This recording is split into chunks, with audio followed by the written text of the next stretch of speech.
er vi skiftet til en Super Competition Bike, og det er Mogens Christensen, der var med dækket op her.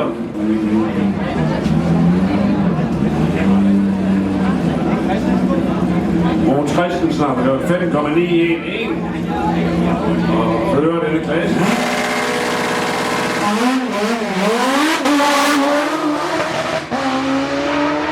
Og han er til på autohæren, men når der på kursen 5,968, 200 km i timen.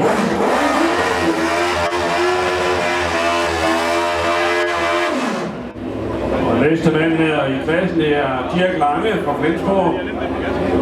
Dirk er på andenpladsen, og har kørt 5,994 og 218 km i timen.